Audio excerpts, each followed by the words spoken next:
तो हेलो दोस्तों, स्वागत है आप लोगों का आपके अपने यूट्यूब चैनल उज्ज्वल संसार में। दोस्तों, आज के इस वीडियो में हम बीएससी एग्रीकल्चर एंट्रेंस एग्ज़ाम के बारे में चर्चा करने वाले हैं। दोस्तों, इससे पहले हमने बीएससी एग्रीकल्चर एंट्रेंस एग्ज़ाम का जो एग्रीकल्चर यानी बेसिक्स एग्रीकल्चर होता है, यानी एंट्रेंस एग्ज़ाम में एग्रीकल्चर से जितने भी इंपॉर्टेंट क्वेश्चंस पूछे जाते हैं उसमें हमने सब वीडियो बना दिया है। उसके लिंक आपको डिस्क्रिप्शन बॉक्स में मिल जाएंगे। और उन सब वीडियो उसके ऊपर हमने काफ़ी वीडियो बना दिया, 15 से 20 वीडियो बन चुके हैं। तो अब हम कुछ साइड सब्जेक्ट्स के बारे में, जैसे आपका बायोलॉजी हो गया, केमिस्ट्री हो गया, फिजिक्स हो गया, तो इस पे हम धीरे धीरे वीडियो अपलोड करेंगे। तो अब ये सब जानने के लिए आप हमारे इस चैनल को सब्सक्राइब कर लीजिए। तो चलिए, आज के इस वीडियो में हम जीव विज्ञान यानी बायोलॉजी के बारे में कुछ इंपॉर्टेंट क्वेश्चंस के ऊपर चर्चा करने वाले हैं। तो इसमें आपके मल्टीपल टाइप क्वेश्चंस नहीं है, ऑनलाइनर क्वेश्चन है, तो आप लोग यहाँ पे देख सकते हैं। तो चलिए शुरू करते हैं।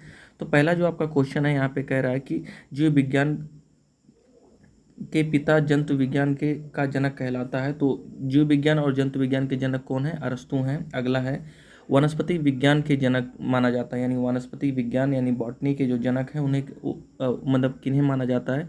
तो थियोफ्रेस्टस को माना जाता है। दोस्तों, यही सारे क्योंकि आपका मतलब बीएससी एग्रीकल्चर का एंट्रेंस एग्जाम है तो बेसिक्स क्वेश्चंस पूछे जाते हैं। अगला है, चिकित्सा विज्ञान का के जो जनक है उन्हें किसे कहते हैं?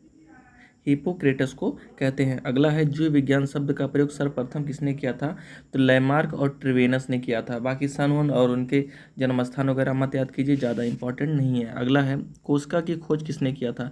यानी जो सेल है उसकी खोज किसने किया था? रॉबर्ट हुक ने किया था। कब? 1665 ईस्वी में किया था। अगला है, कोशिका सिद्धांत का प्रतिपादन किया था, यानी कोशिका सिद्धांत को किसने दिया था? स्लाइडेन एवं स्वांग ने दिया था। अगला है, मनुष्य के शरीर की सबसे बड़ी कोशिका, तो मनुष्य की सबसे बड़ी कोशिका क्या है? तंत्रिका कोशिका है। सबसे बड़ी भी दे सकता है, सबसे लंबी भी दे सकता है, ठीक है। अगला है, शरीर का सबसे बड़ा अंग कौन है? यानी शरीर का सबसे बड़ा अंग कौन है? तो त्वचा है। अगला है, क्रोमोसोम का नामकरण किसने किया था? क्रोमोसोम जो होता है आपका, ठीक है, उसे किसने उसका नामकरण किसने किया था? तो वाल्डेयर ने उसका क्या किया था? नामकरण किया था। आगे बढ़ते हैं दोस्तों, यही सारे क्वेश्चंस हैं जो कि आपके एंट्रेंस एग्जाम में पूछे जाएंगे, बेसिक्स के क्वेश्चन हैं। अगला है, आत्मघाती थैली किसे कहते हैं? तो आत्मघाती थैली किसको कहते हैं?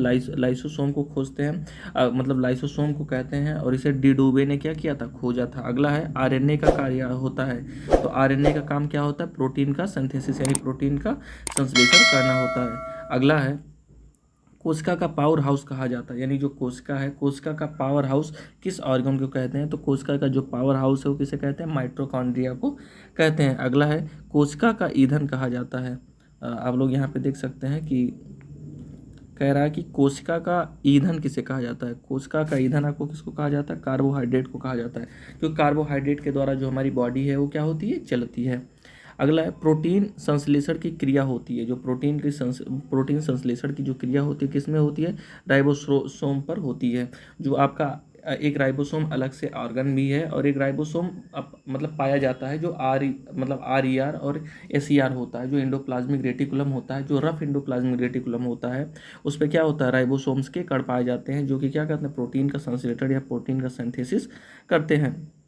अगला है, केंद्रक यानी न्यूक्लियस की खोज किसने की थी? तो न्यूक्लियस की जो खोज खुद की थी वो रॉबर्ट हुक ने की थी। अगला है, डीएनए का डबल हेलिक्स मॉडल। दोस्तों, ये भी इंपॉर्टेंट क्वेश्चन है। तो डीएनए का डबल हेलिक्स मॉडल किसने दिया था? तो वाटसन और क्रिक ने दिया था। अगला है, क्रोमोसोम यानी गुणसूत्र बना होता है, तो किसका बना होता है? बना होता है डीएनए और प्रोटीन का बना होता है। अगला है, मनुष्य में क्रोमोसोम पाए जाते हैं, तो मनुष्य में कितने क्रोमोसोम पाए जाते हैं? वैसे तो 46 पाए जाते हैं, लेकिन अगर जोड़ी की बात किया जाए तो उसमें क्या होता है? 23 जोड़ी क्रोमोसोम पाए जाते हैं। अगला है, मनुष्य मानव त्वचा की ऊपरी परत कहलाती है, जो मनुष्य की त्वचा की सबसे ऊपरी परत होती है उसे एपिडर्मिस बोलते हैं। अगला है, ऊतकों का अध्ययन किया जाता है। ऊतकों का अध्ययन किसके अंतर्गत किया जाता है? हिस्टोलॉजी के अंतर्गत किया जाता है। मानव का वैज्ञानिक जो नाम है होमो सेपियंस है। अगला है, शरीर में भोजन का पाचन प्रारंभ होता है। शरीर के अंदर भोजन का पाचन कहाँ से स्टार्ट होता है? तो मुंह से ही स्टार्ट हो जाता है, क्योंकि मुंह में हमारे बहुत सारे लार ग्रंथियाँ वगैरह पाई जाती हैं, तो मुंह में ही भोजन का क्या हो जाता है? पाचन स्टार्ट हो जाता है। अगला है, पचे हुए भोजन का अवशोषण होता है। यहाँ पे है, पचे हुए भोजन का अवशोषण होता है। तो याद रखना दोस्तों, छोटी आंत के अंतर्गत आपका भोजन का अवशोषण होता है और बड़ी आंत के अंतर्गत आपके जल का अवशोषण होता है। ठीक है, अगला है लार में मुख्य रूप से पाए जाने वाला एंजाइम। लार में कौन सा पाया जाता है? टाइलिन पाया जाता है, लेकिन बहुत सारे टाइलिन, लाइसोजाइम, म्यूलिन, ये सब भी जो आपके क्या है एंजाइम्स है, ये भी क्या हो जाते हैं, कुछ मात्रा में पाए जाते हैं। अगला है मानव में प्रतिदिन लार स्रावित होता है। तो मनुष्य में एक दिन के अंतर्गत कितना लार स्रावित होता है? तो 1.5 लीटर क्या होता है, लार निकलता है, जिसका क्या है, जिसकी जो प्रकृति होती है वह कैसी होती है, क्षारीय होती है।